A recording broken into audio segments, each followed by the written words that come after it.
How's everybody doing? In this topic analysis, we will be discussing the November-December topic from the standpoint of framework positions or more philosophical positions.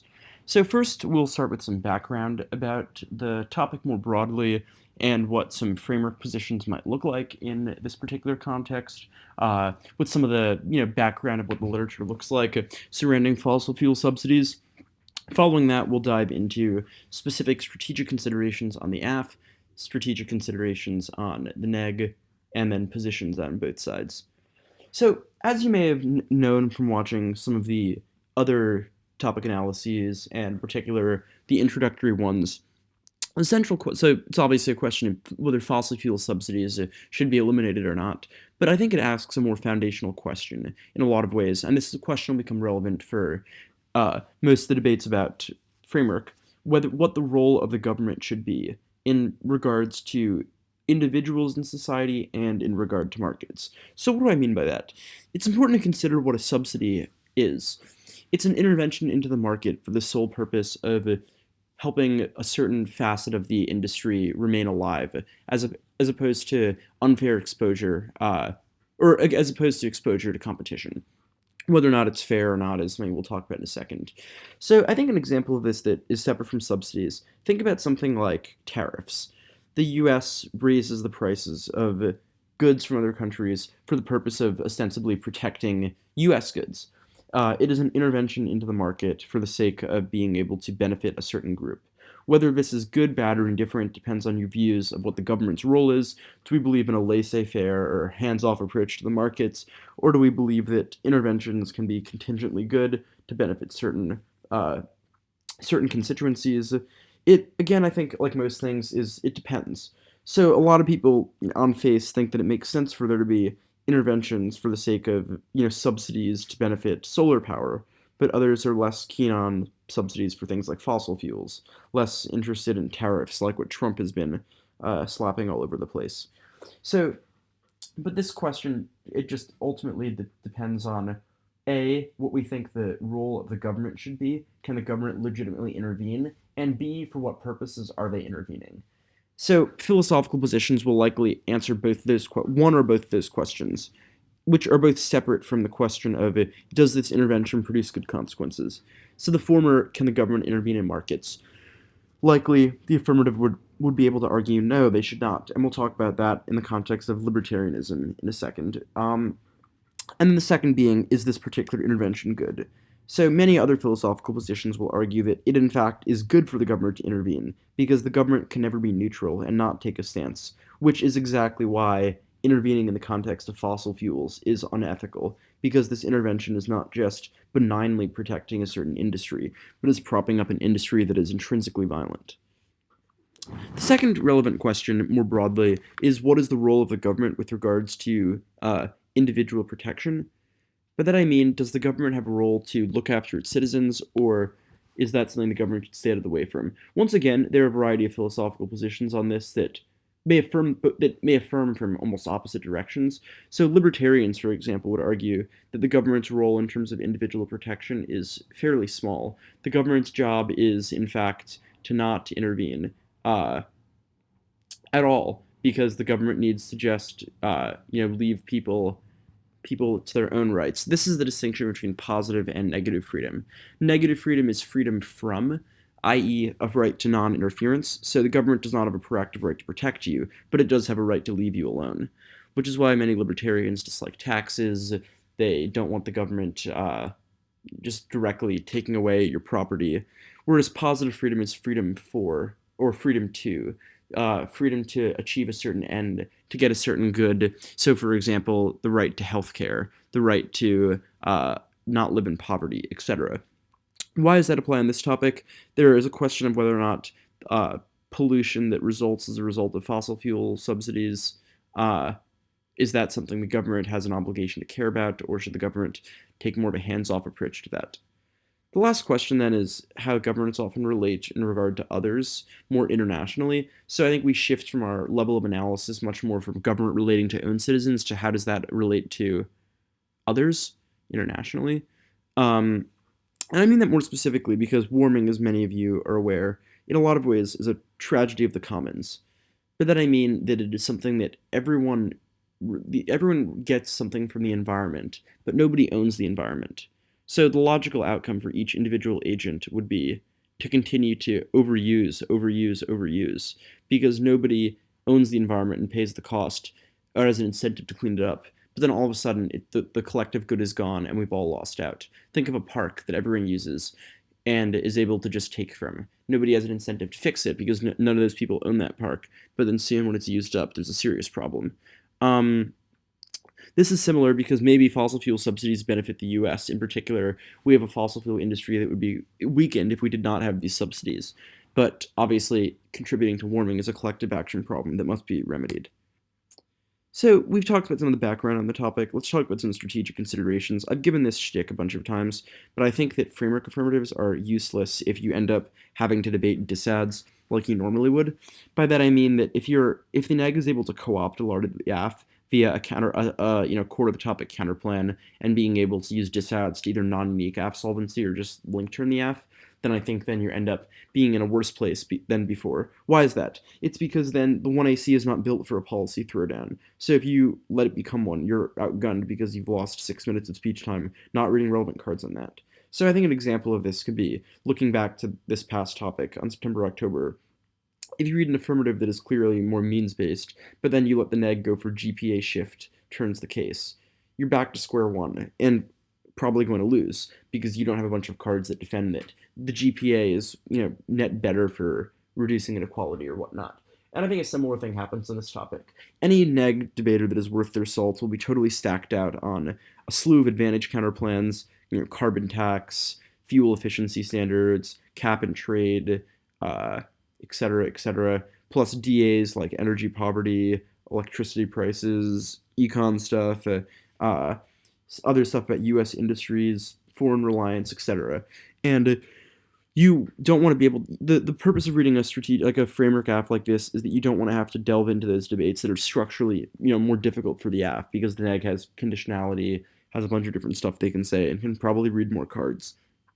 So the worst of both worlds is to read a framework position and then let the neg say, well, if we have to rely on the goods of other countries, like the fossil fuels of other countries, then the app is non-unique and no risk of app offense, only R offense, which puts you in a rough spot if you're unable to explain why that does not apply under your framework. The solution is you just need to be able to explain some type of ethical side constraint that your framework, even if it produces worse consequences, has posited that a certain approach to the world is unethical to take, and that irrespective of whether or not other things fill in instead, that it is still worthwhile to reject it.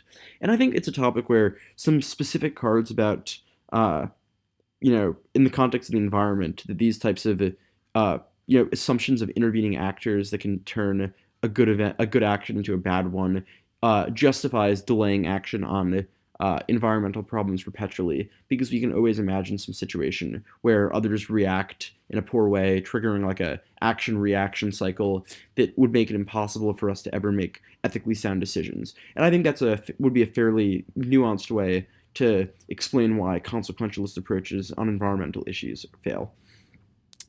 So that's the first thing. You don't want to have to win that you solve warming or solve some big impact, because the neg is probably going to win that you don't, unless you start that debate early, which is something that's defensible. I just think that if we're talking about framework apps, that's presumably not what we're thinking with these positions. Second thought is that negative state action should be exploited. You don't have to show that I think this closely ties to my first point. You don't have to win that the app produces some shift, really, or that this new shift is good. You should frame it solely as the resolution is positing whether or not we should abolish subsidies or eliminate subsidies or not. Yes, because they are unethical underneath your framework. That is all the app has to win. And I think the negative state action part flips the burden of rejoinder much more soundly on the neg's shoulders. They have to justify why subsidies ought to remain or are presumptively good in order to gain offense. Which I think brings me to my third point, that even if they win that some counterplan also solves, that does not prove that subsidies are ethical. It just proves that something else is also a good idea. So in particular, if after the 2 and R the neg is winning, carbon tax solves the entire AF, normally that means the AF is usually hosed, because it means the counterplan probably solved most of the app and there's some residual link to a DA. But you should frame this as much more, this is not about sufficiency framing or how much of the app the counterplan can solve, but rather about our ethical orientations towards stuff. And that even if a carbon tax is good, subsidies are bad, which means the permutation is best. Some app ideas. The first is a fairly straightforward environmental injustice type position. This one I think could be fairly deontological. There are a lot of articles out there that talk about a series of ethical problems with fossil fuel subsidies. The first being environmental injustice. This one is fairly self-explanatory, that both the pollution effects harm everyone, especially marginalized groups, environmental siting, so where we extract coal, the jobs that it relies on, uh, where we end up dumping waste, etc., are all demonstrably unequal and should be rejected. And the other possibility is just about future generations as well. Um, that once we use up these resources, they are taken away from future generations who can't use them. And then in particular, we should invert our traditional assumption of, time frame first, what is happening now, in favor of those that cannot advocate for themselves because they aren't here yet. So I think a lot of that lines up fairly nicely with the deontological framework.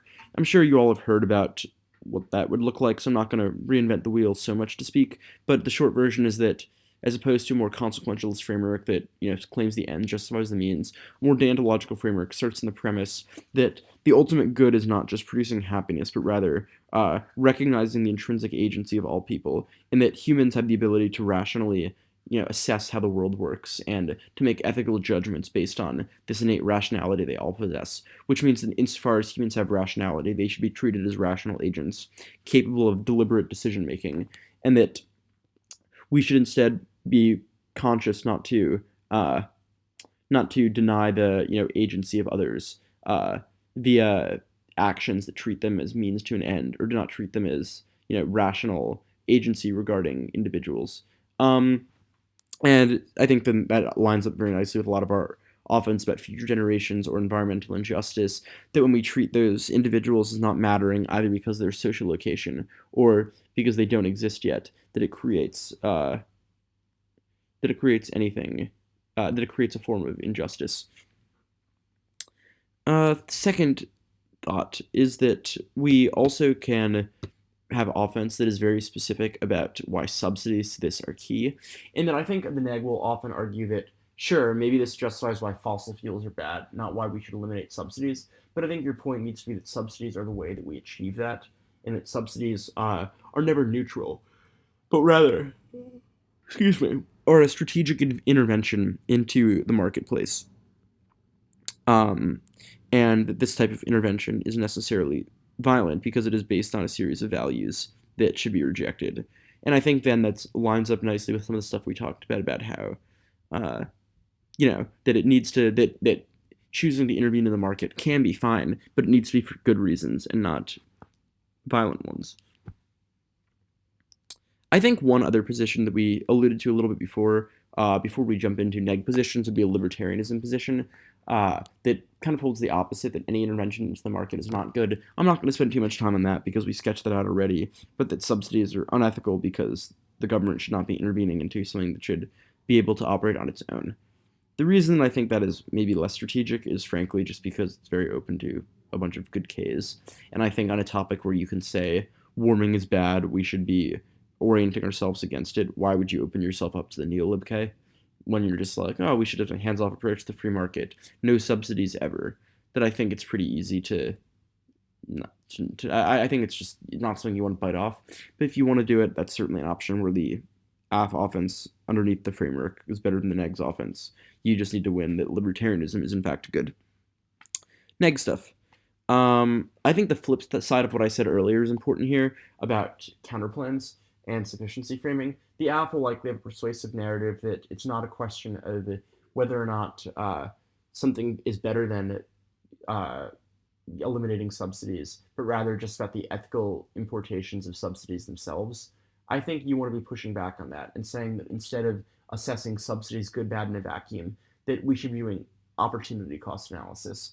Even if subsidies are bad, what does getting rid of them lead to? And I think that naturally lines up with much more of a consequentialist approach. But I think epistemic modesty type framing here is very helpful. That your point is that inevitably we have to evaluate some types of trade-offs between policies. That it's never solely a question of are subsidies good or bad in a vacuum, but that inextricably tied to that is what does it trade off with, what does it lead to, and I think that is a key way you want to frame this. And that if you were able to demonstrate that eliminating subsidies produces some bad effect, even if that doesn't technically matter under their framework, if you've shown that a different method of resolving environmental injustice is equally effective, that it should be terminal defense to the app offense, and that then a risk of your own offense should outweigh. So you do want to make debates a question of feasibility to ensure that your own offense is able to apply. And you do want to frame this as, a comparative thing, not just yes, no, subsidies ethical, but rather what do they trade off with? Um, and I think a useful piece of defense, again, flip side of one of the things I said for the AF is questioning why subsidies are key. Even if fossil fuels are unethical, why does that justify a proactive obligation to eliminate subsidies? And I think playing off the idea of eliminate there is important. It is not merely enough to say fossil fuels equal thumbs down. You have to justify to win the debate. A, that fossil fuel subsidies are bad, and B, there's an obligation to act against them, and C, this obligation is as sweeping as a total elimination, which I think raises the bar for AF solvency, and you should be willing to push back on that more for more framework heavy reasons. So like something like pragmatism, for example, that even if subsidies in general are bad, even if fossil fuels in general are bad, we should not be doing a complete elimination of those. So that pragmatism position most likely would emphasize the avoidance of sweeping, overarching ethical claims, that we should instead adopt a much more context-dependent, provisional approach to ethics. And we've talked through pragmatism frameworks in great length before, so that I think lines up fairly closely with how we want to articulate that of something that is, avoiding sweeping ethical judgments, rather being open to revision, open to experimentation, and avoiding transcendental moral truths that don't help us guide our everyday lives or test practical applications. I guess the last idea I will talk about would be ethical realism. So I'm massively simplifying this and glossing over a lot of nuance, but the TLDR of realism is just that states are necessarily self-interested and that power motivates everything else.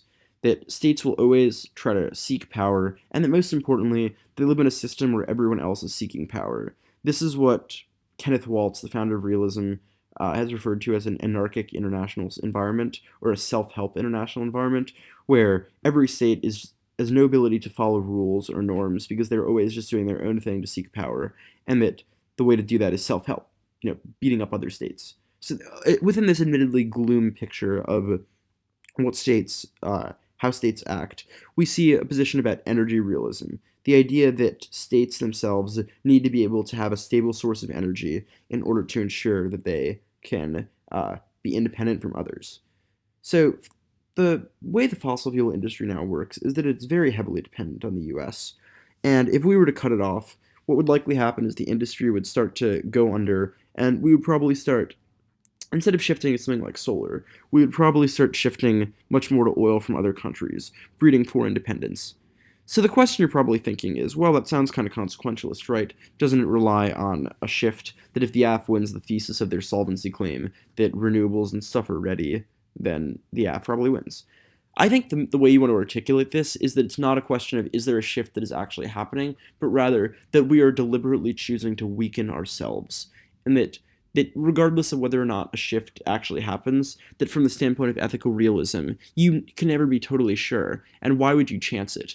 The underneath ethical, an approach to ethical realism, the downside of being dependent on other countries is so unfathomably bad that the state should never move itself towards a transition when it knows for sure that will cause or knows with a degree of certainty that will cause problems, which lines up well with a lot of the advantage counterplans. For example, a carbon tax does not hurt the fossil fuel industry, which is a solvency deficit of the counterplan that the Apple likely leverage, that it just merely affects consumers of these goods for the most part, but it is also a reason why it does not weaken the U.S. and would potentially solve large parts of the AFFS if it's about warming while avoiding weakening the government. This can also be paired with the Kantian framework about the importance of accurately assessing the outside world. There's an article that I will include in the framework channel shortly that discusses Kantian approaches to international relations, to some extent the importance of accurately assessing the world around us and using it to make judgments. So it's adds a little bit of some elements of empiricism, which is strange for Kant. But and he refers to this as the distinction between the phenomenal and the noumenal world. Uh, it's about the ways that we experience the outside world and need to accurately assess it, and that this would argue that from at this current juncture where transition to full solar is not completely effective, and we'd be more likely to use other types of fossil fuels, that we need to accurately assess that world and make our judgments with that in mind, and that as a result, the more prudent and realist state leader would likely delay transitioning until they know what the results would look like. As always, let us know if you have any questions about any of this, and we'll definitely try to start some of these assignments and talk through some of this as a group. Thank you.